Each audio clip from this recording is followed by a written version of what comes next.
നമസ്കാരം, വണ്ടി പ്രശ്നമാണ്. അപ്പോൾ അത് വീഡിയോയിലേ എങ്ങനെയാണൊരു റൂട്ട് ബസ് ഓടിക്കുക എന്നാണ് ഇന്നത്തെ വീഡിയോയിൽ പറയാൻ പോകുന്നത്. പണ്ട് കാലത്തൊക്കെ ഡബിൾ ക്ലച്ച് വണ്ടികളുണ്ടായിരുന്നു. അതായത് ഒരു ന്യൂട്രൽ, അതായത് ക്ലച്ച് നമ്മൾ ചവിട്ടുമ്പോൾ ഒരു തവണ അപ്പോൾ അത് ന്യൂട്രലിലേക്ക് വീഴും. അതിന് ശേഷം വീണ്ടും നമ്മൾ ചവിട്ടുമ്പോൾ വീഴും.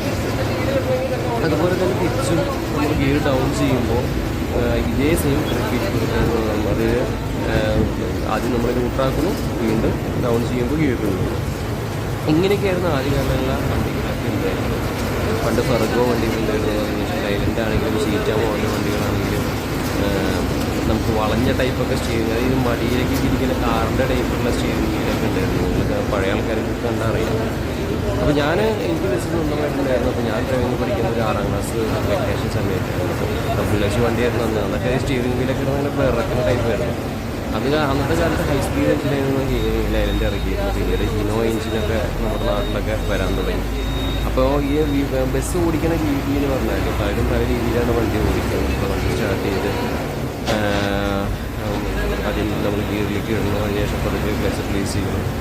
ഇതിൽ ഉദ്ദേശിക്കുന്നത് വണ്ടി ഓടിക്കാൻ പഠിപ്പിക്കാനല്ല, ചെറിയൊരു രീതിയിൽ നമ്മുടെ വണ്ടീനെ കുറിച്ചിട്ടൊന്ന് പരിചയപ്പെടുത്താം എന്ന് വിചാരിച്ചിട്ട് വീഡിയോ ചെയ്തത് മാത്രം. അത് പഴയ മോഡൽ വണ്ടിയാണ്. അപ്പോൾ അത് ഓടിക്കുമ്പോൾ നമ്മൾ ശ്രദ്ധിക്കേണ്ട കാര്യങ്ങൾ, നമ്മളൊരു ബ്രേക്ക് ചവിട്ടുമ്പോൾ എന്തൊക്കെ ശ്രദ്ധിക്കണം.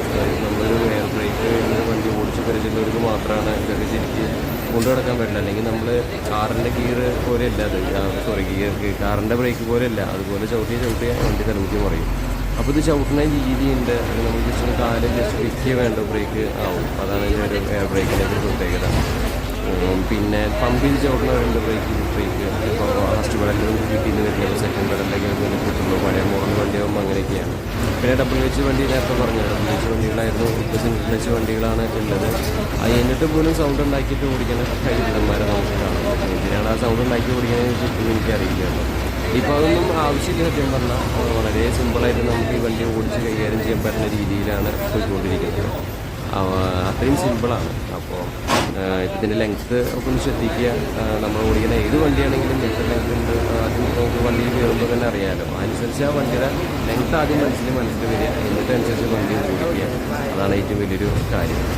പിന്നെ വണ്ടിയുടെ ലെങ്ത്ത് മാത്രമല്ല, വണ്ടിയുടെ ഫ്രണ്ടിലുള്ള ആ തൂണുണ്ടല്ലോ, ആ തൂണായിരുന്നു പണ്ട് കാലത്ത് 2 ടൈപ്പ് ഗ്ലാസ് ഇതാണ് വരിക.